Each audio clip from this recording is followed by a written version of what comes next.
most licenses per capita are actually granted still in Austria. But in terms of what jurisdictions are preferred among clients, first of all, Ireland, simply because the regulator natively speaks English. France, Germany, you cannot really form a market where people are searching or seeking out such, tokenized investments. For institutional investors, they ask, why would I be interested in purchasing a tokenized security when I can purchase a regular paper security? Every firm that is seeking to come to Europe and going through the process of a MiCA application needs to be aware that regardless of how well you prepare, the regulator will always find things to ask.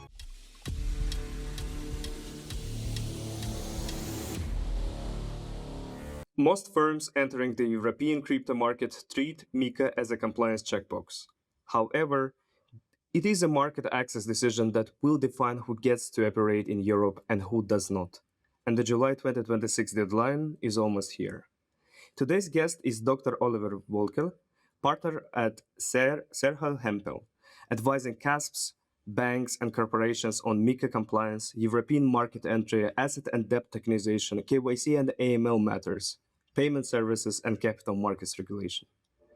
In this conversation, we cover the most common misunderstandings around MiCA, what institutional tokenization in Europe looks like in practice, where traditional capital markets regulation meets the crypto asset framework, what the enforcement picture looks like as DAC8 data exchanges begin in 2027, and more. Dr. Oliver, thank you for joining me today. Thanks for the invitation. Let's begin with your background. You spent 9 years as a founding partner at your own firm before joining Cerha Hempel earlier this year. How did your journey in crypto law start, and what brought you to the company at this particular moment in the market?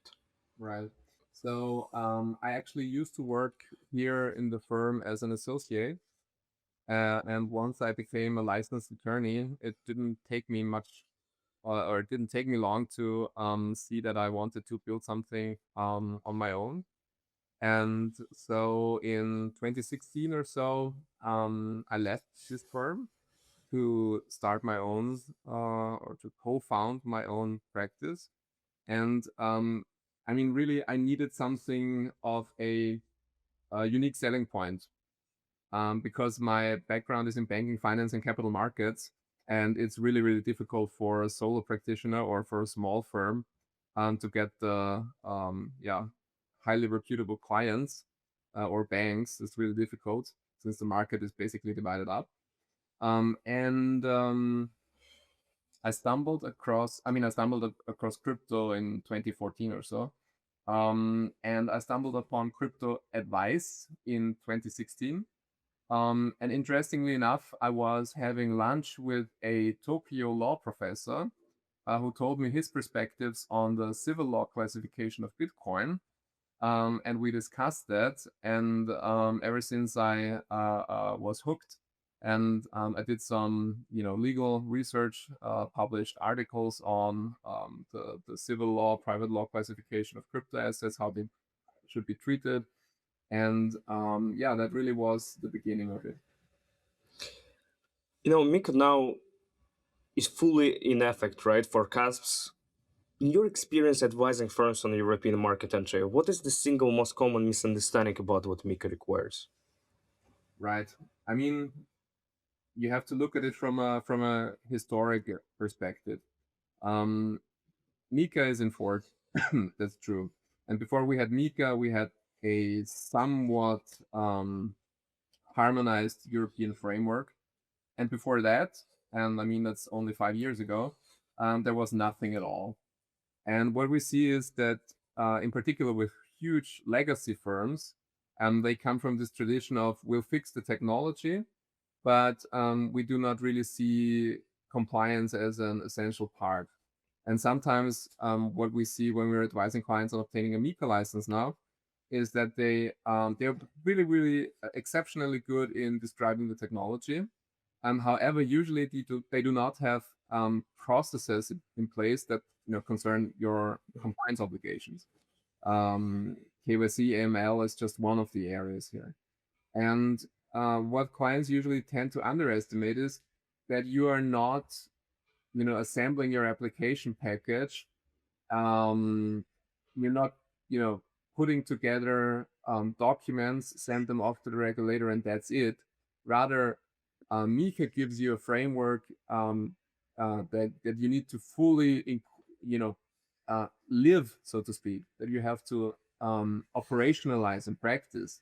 And only once you fully understand what people, need to do, actually, you can then start drafting your policies and your procedures. And then based on your policies and procedures, you do your application. And sometimes clients try to do it the other way around, basically looking at, okay, what's the bare minimum I need to send to the FMA so they grant me the license. But that's really short-sighted because, as a licensed entity that's overseen by the FMA in Austria, um, at some point they will have an on-site inspection, and then the regulator will try to see whether what you've told them in the application is actually operationalized. And if that's not the case, then the license will be revoked pretty quickly. And so to repeat the short version answer to your question, usually what people get wrong or underestimate is this level of operationalization, the level of implementation that you need to do to get your license. The grandfathering period ends in July 2026. What happens to the firms that are still operating under national regimes and have not obtained their CASP authorization in time? This depends a little bit on what the local national law says, but generally speaking, by then they have to shut down their operations. That's pretty easy. All right, and the crypto native exchange and traditional bank both need to CASP authorization under MiCA, but they are coming from completely different starting points. Where does the legacy banking compliance infrastructure help in this case? And where does it create more problems than it solves? Right. So, first of all, what's really important, MiCA was not drafted for the crypto industry, right? MiCA was drafted for the legacy financial industry to adopt crypto into its own service offering. So, a regulated bank, for example, or securities firm, investment firm, they know what regulation means. They know what it means to comply with specific FMA requirements or ESMA guidance. And so they usually have a mindset that was shaped by decades of supervision. And so usually they tend to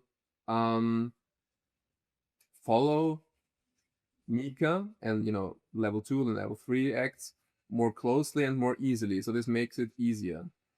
What I've also seen is that in particular, risk departments tend to view crypto still in the legacy institutions as very, very risky, and tend to dissuade the directors from pursuing these product offerings more aggressively. And so while it's helpful to have this knowledge, it sometimes also is a bit of a roadblock when it comes to adopting new technologies. Although, I mean, Bitcoin is around since 12, 15, I'm just calculating in my head, like 16, 17 years or so now. Yeah, at some point, we shouldn't talk about it as if it were new technology, really. The point is that MiCA creates a passport across the EEA once a firm is licensed in one member state. Now, in practice, which jurisdictions are your clients choosing as their MiCA home and why? Right.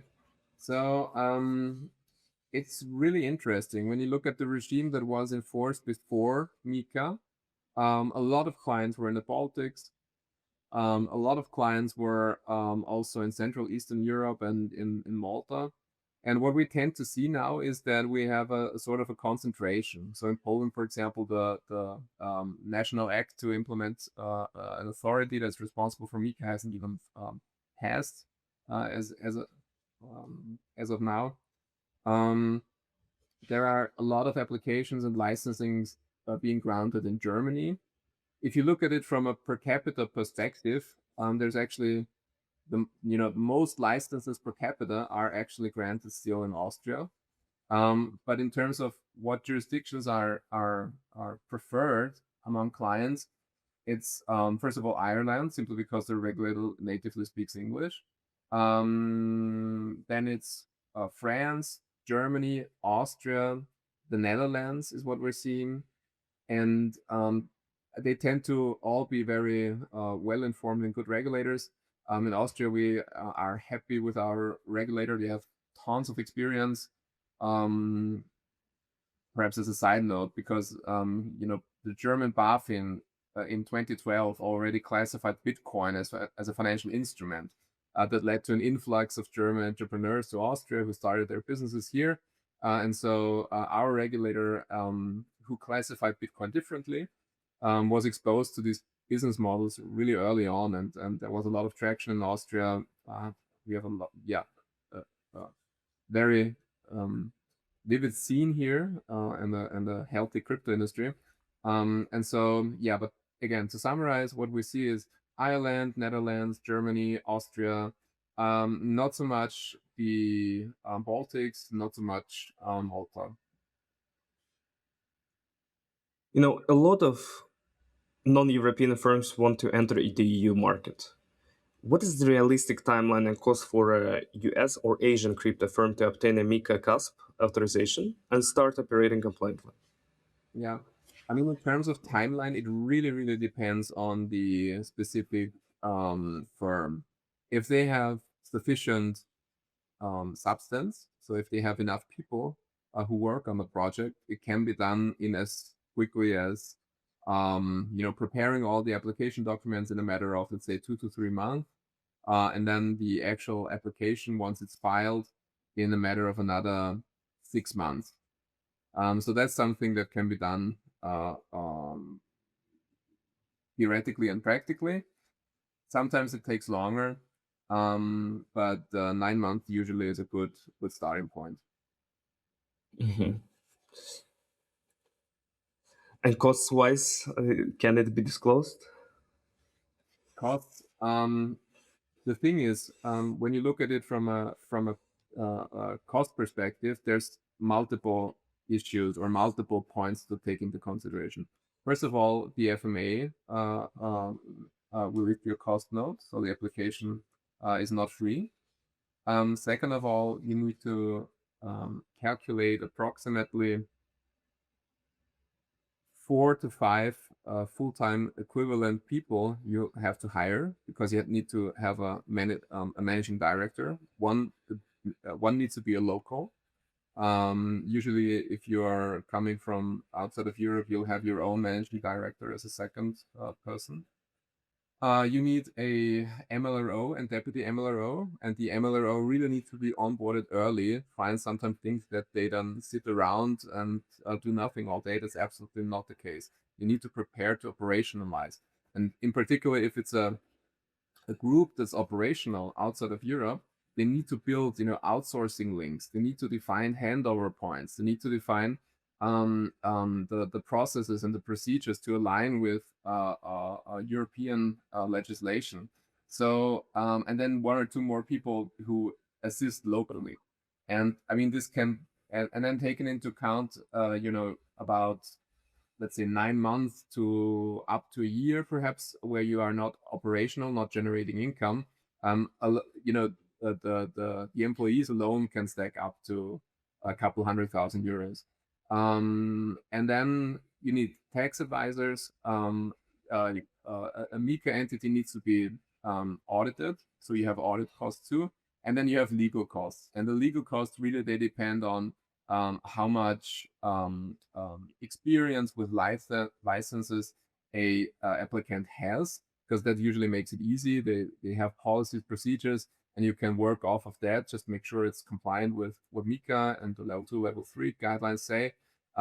If all of that needs to be developed fresh, then also legal costs can stack up really quickly. There is a tension between MiCA's KYC requirements and the privacy expectations of institutional clients. How are sophisticated clients tackling that tension in practice? Yeah, I mean, the interesting part is MiCA doesn't prescribe KYC AML obligations onto CASPs. It's separate legislation, the anti-money laundering framework that also covers crypto as a service providers. And I mean, in Europe, the regulator's view is pretty strict. So you have to KYC all of your customers. You have to check the origin of funds. You have to do transaction monitoring. Under MiCA, and that is really new, you also have to ensure there's no market abuse or market manipulation. So that's something that comes on top of your regular KYC AML requirements. You have to ensure that you comply with the travel rule under the TFR, Transfer of Funds Regulation. If one crypto asset service provider sends crypto to another, they need to send transaction information. You know, who is the person who's sending that? You need to send that along. So there's really no wiggle room here. Crypto in the licensed industry is really very transparent when it comes to ownership and sources of funds. Tokenization has been the next big thing for 5 years. From where you sit advising issuers, what is the real reason institutional adoption is still slower than the headlines suggest?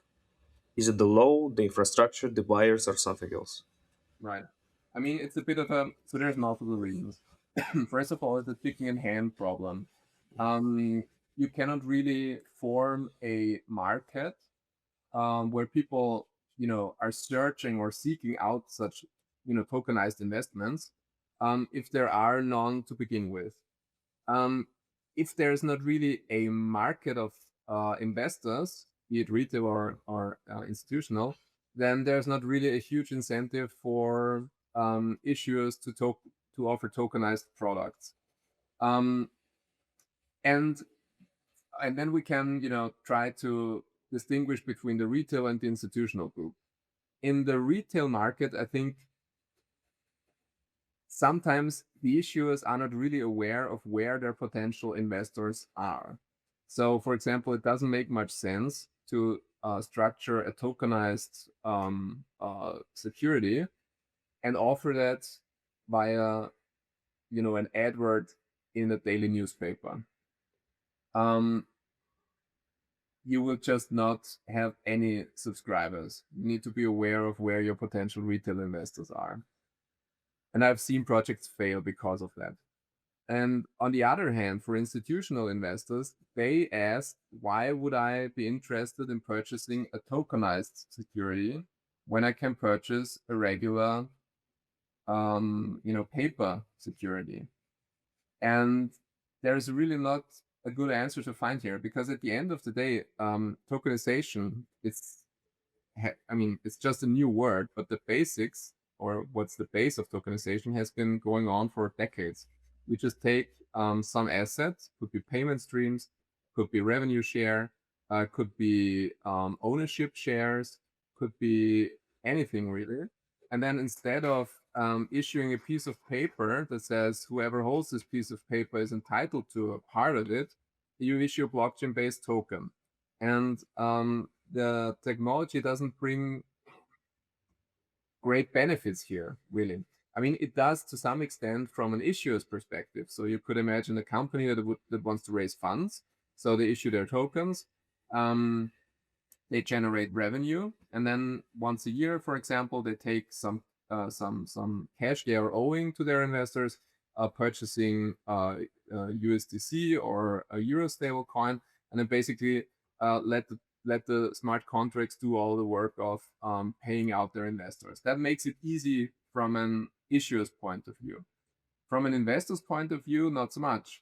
You have to, you know, you receive euro stable coins. Maybe you don't want to hold them. Maybe you want to off-ramp them. So there's some steps in between that make it not so comfortable as compared to, you know, holding your shares with your broker and then receiving dividend payouts in fiat. This is where, you know, that's the reason, or the retail client side. If you look at it from an institutional client's perspective, there's legal boundaries too. So the Basel Committee for Banking Supervision, BCBS, has issued a couple of years back rules how a financial institution can invest in tokenized assets. And I don't want to go into too much detail here, but what it boils down to is the question of how much own funds do I need, how much reserve assets, how much own funds do I need to be able to purchase these instruments. And if you compare the tokenized instrument with the traditional financial instrument, it makes no economic sense to do that if the instrument is issued on a public blockchain. The Basel committee is reviewing that and may come up with a different ruling here. But as it stands of today, there's no real incentive for institutional investors to invest into tokenized securities or other real world assets. Let's stop for a minute. Here's a brief moment of context for those who may not know me. My name is Nasib Fathi. I'm a scientific researcher in the blockchain space, and I work with executives and organizations as a growth and media professional. My focus is crypto at the intersection of institutional finance, market structure, and regulation. You are watching the NFK podcast, where these topics are discussed through conversations with people shaping the development of digital assets space. Germany has the EWPG. Luxembourg has its own DLT framework, and the EU DLT pilot regime is running.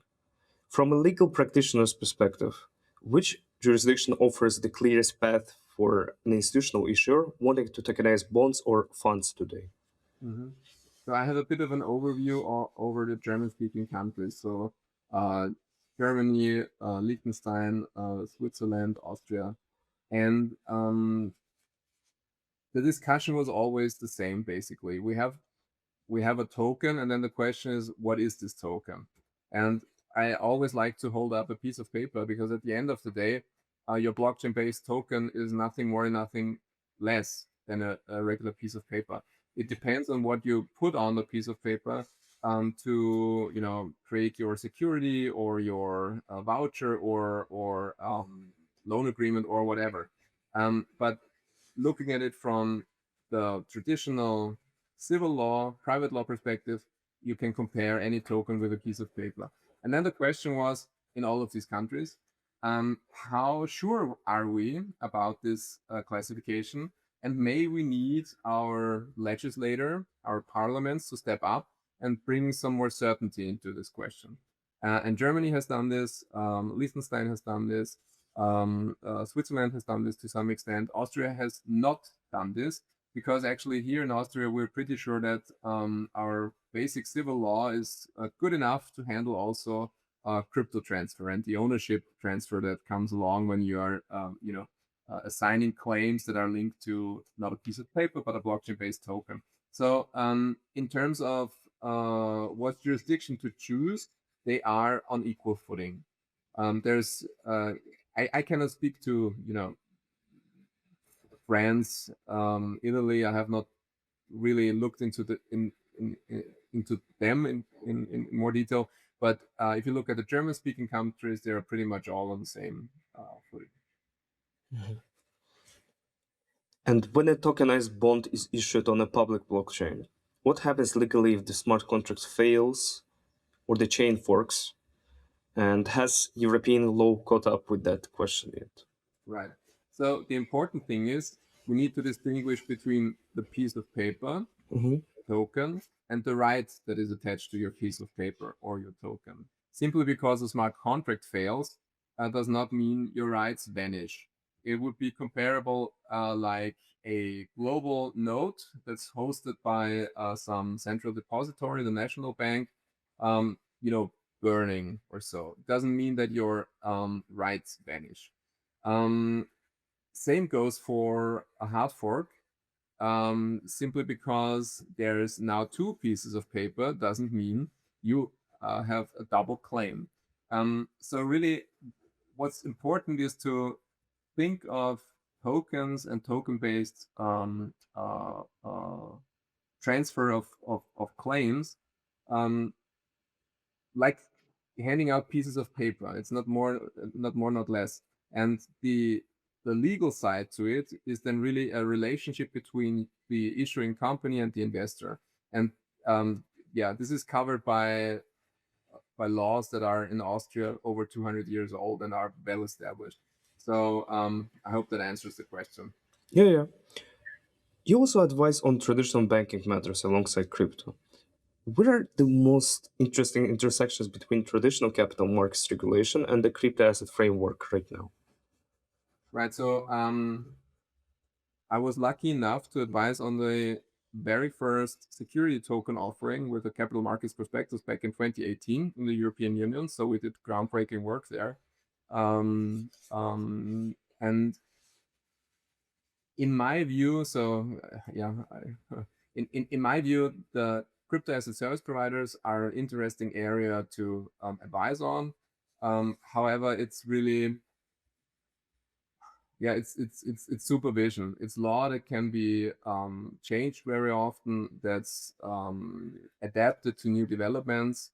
And what I'm more interested in is actually the civil law basics. That's what really I find most interesting bits and pieces, simply because they tend to be discussed once, and then once the legal community agrees, these principles tend to not change at all. So the work we're doing now in this respect is going to be as important as legal scholars who were discussing ownership points 200 years ago when the Austrian Civil Law Act was introduced for the first time. So short answer, for me, I think the core classification questions are the most interesting ones. Banks are now being granted OCC charters to offer crypto custody in the US. In Europe, what is the regulatory path for a traditional bank that wants to offer Bitcoin custody or tokenized as a services to its institutional clients? Mm-hmm. Right. So as I said earlier, MiCA was not written for the crypto industry. MiCA was written for the traditional financial industry. So we have a specific provision, I think it's Article 60, 62, somewhere in that range, that basically states if you are one of the following licensed entities, and credit institutions are among them, then you are allowed to offer the following services, subject to a notification of your regulator. So basically, the idea would be a bank can do basically can do all of the crypto asset services on the MiCA. They just have to notify their intent to the FMA. However, this is theory. In practice, what we've soon realized, and what the regulator also clearly states, is they do not want to see the risks that come from crypto assets under the same legal umbrella with traditional banking risk. With risk comes from credit exposure and so forth. So if a bank wanted to enter the crypto market, usually what they would do, or would be asked to do by the regulator, is create their own subsidiary, concentrate the crypto exposure there, do not inflict risks on your traditional arms. That's how it would go on in practice. We also mentioned MiFID earlier. So MiFID 2 was designed for securities markets, the way I understand it. Where does it apply to crypto assets, and where does it create problems for firms trying to operate across both worlds? Yeah. So the relationship between MiCA and MiFID 2, although one would think that they can clearly be distinguished, is still an ongoing discussion. And where you can see this the most is at the intersection of securities regulation and then crypto asset regulation.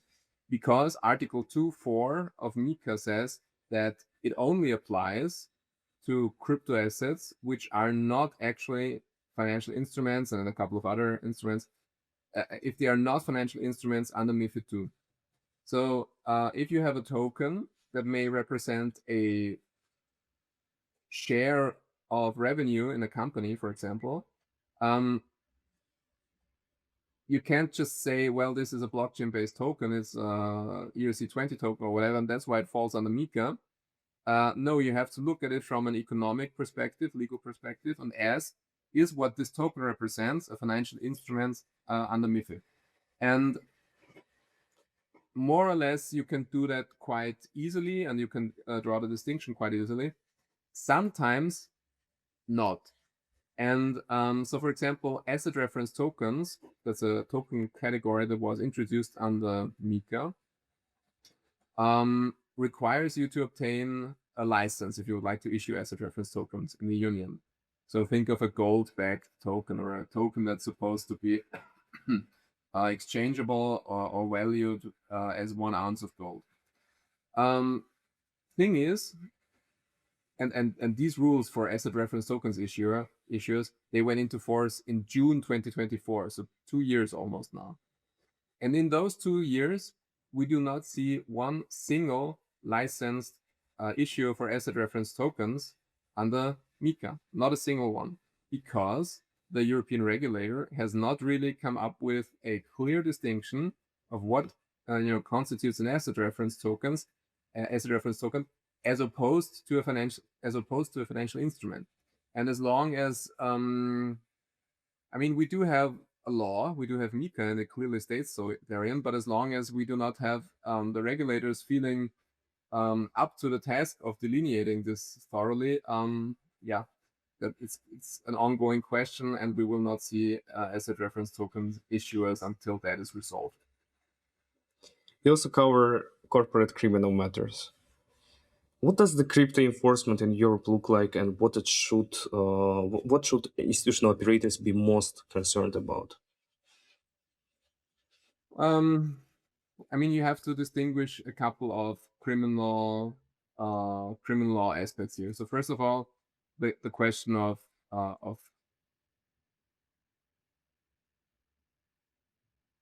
what a perpetrator actually does. So there's financial crimes, and then there's traditional crimes like theft, embezzlement, whatever. What I see from an advising practice, whenever crypto is just used as a means to extort value from somebody, it's really, really difficult for law enforcement to assist in any reasonable manner. So usually if the Bitcoin were transferred, they're usually gone for good. And there's also not much we can do as legal advisors here. I recall cases, or one case in particular, where a old, grandma transferred over 200,000 euros, their lifetime savings, in crypto to, from an exchange directly to a scammer, basically. And there's really nothing you can do. And the really sad part is that as soon as they are in this circle, it doesn't stop. People then get, messages from other scammers who claim they could help them recover their assets if they just pay another fee or so. So that's really a sad part of it. And there's not much we can do as legal professionals here. And also the law enforcement system is really not up to tackling that yet. When it comes to financial crime, it looks very, very differently. So the FIUs, the Financial Action Task Forces in the member states, take that very seriously, usually. They also require CASPs to comply and disclose information. And usually if the CASPs themselves have taken their KYC and AML obligations seriously, you can actually build a pretty strong case from a criminal law perspective. What should institutional operators be most concerned about? Besides the fact that, if the funds are sent out, then that's it. They're most likely gone. All right. So what should the institutional base be most concerned about? Under MiCA, there's potentially I mean, this doesn't really now relate to criminal law anymore, but as a CASP, you have a duty of care towards your clients, and if there and there's a number of those duties that are laid out in specific ways. So, for example, a duty to inform your clients about risks associated with crypto assets. And if you yourself, you also have to do, transaction monitoring, verify addresses that are being used, see why transactions occur. And so if you either collect this information, and based on the information, you could deduct that your client is putting themselves in a risky position or a potential scam, or if you do not collect this information at all, in both cases, this could lead to a civil liability.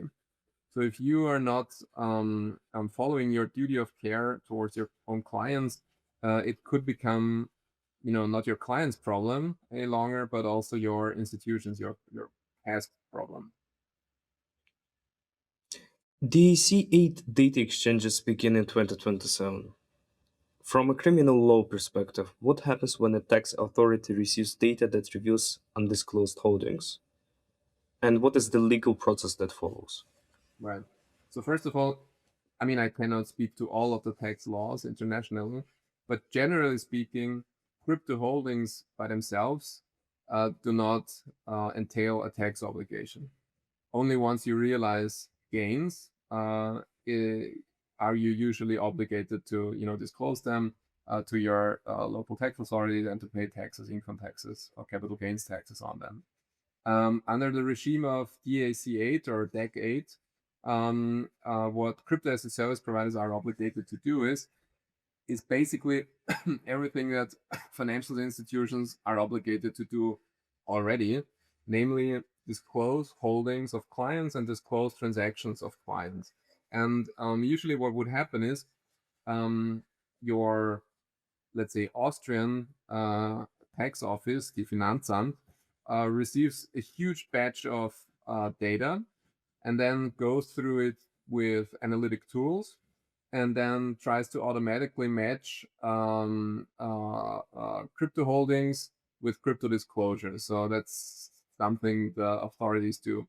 And if they come to the conclusion that there might have been gains, realized gains that were not disclosed in your tax filings, then usually the first step is that they would send you a friendly letter letting you know that you need to pay taxes on your income or your capital gains, and ask you to clarify whether there is anything you would like to tell them. Usually at this point, it's too late to avoid a penalty. So a better idea would be to to disclose holdings, to disclose income that you might not have declared in the past, and to rectify this before a penalty applies. If you were advising a firm building their European crypto strategy for the next 3 years, what are the legal and regulatory unknowns that may keep you up at night because the law has not caught up yet and nobody knows how they will resolve? Right. So I do not dream about MiCA, so it doesn't really keep up with light.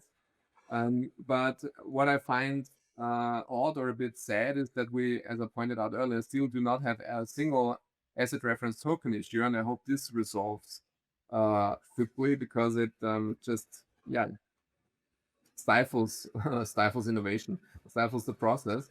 In terms of unknowns,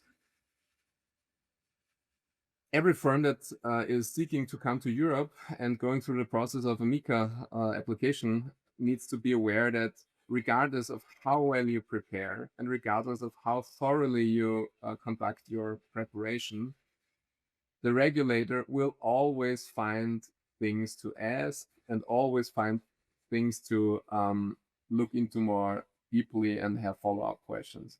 In my experience, usually in each of the applications, there's then this one overarching theme. That's a problem that needs to be overcome. And this has got nothing to do with the text in MiCA, and has nothing to do with the law in general. It's just that, looking at it from a sociological perspective, regulation and this whole application process tests the applicant if they are actually willing to put the effort in. And also the regulator needs to, there needs to be a reason why the regulator is doing all of that. And so regardless of how well you prepare, there will always be follow-up questions, and there will always be some major theme that needs to be overcome, or some hurdle. But that's just the game, how it goes. And if the applicant is aware of that, then they just play the game. You mentioned one interesting thing regarding the asset reference tokens. Since the classification still exists, there are actually no assets who are classified as asset reference tokens. Then should people be worried about this in a way, or this will be just changed in a way that, yeah, maybe it will just be deleted in a way or something like that? Or will there be reclassification, and then all of a sudden certain cases will be assigned to asset reference tokens and the other ones to e-money tokens, and different obligations and requirements will come with that? Maybe don't understand something. I'm not a legal practitioner. Could you please let me know? Yeah, we always start with what the client actually intends to do. And usually it starts with, we would like to issue a token, and then we would like to put these economics around the token. This could be like a revenue share, or it could be a obligation to redeem the token against a gram of gold, or it could be an obligation to, hold in custody some property and sell it off for a profit, hopefully in 10 years time from now. So it always starts with what the issuer, what the client actually wants to achieve. And instead of using a piece of paper, they're using a token. All right. So, and then the question is, how do you legally classify that? And if you're mistaken in your classification, let's say you're offering a token with a revenue share linked to company performance, then and you classify this as an asset reference token, then you would prepare your asset reference token white paper. You would publish that, and you would think you're in the clear. However, at some point, perhaps a couple months later, a regulator in the European Union would approach you and would question you, like, what are you actually offering here? Then they would do their own assessment. They would come to the conclusion that, well, in reality, you're not offering an asset reference token. We're offering a financial instrument. The information document that you've prepared, the white paper, is not sufficient. You need to go a different route. And if you're lucky and your regulator is understanding, then usually that's it. So you'll redraft your information paper and offer the security then based on capital markets prospectus instead of a white paper, which has similar contents as a side note. But that should be about it. If you're offering services who follow in the category of security services, or you're offering, CFDs or prediction markets are also very the thing at the moment, which, if you classify them as securities, fall into the securities category. If you do any of that, you will at some point have to deal with the regulator and explain yourself. And depending on the level of intent, you may or may not receive a fine for doing that. But that's about it. What's the one piece of advice you give to every non-European firm that approaches you about entering the EU crypto market that they consistently underestimate? What was the last part? That they consistently underestimate? The level of commitment it takes, and the level of presence you need to establish. No regulator wants to see a non-EU firm that tries to that first of all, for example, tries to just do broker business in Europe and then funnel all of the orders outside of Europe where they are executed, There's actually an opinion by ESMA that covers this extensively, so that's not going to work. And what's underestimated is the level of commitment you have to show in the local market. If you go to the regulator, they will ask you, have you obtained headquarters? Have you hired people? Who are your local advisors?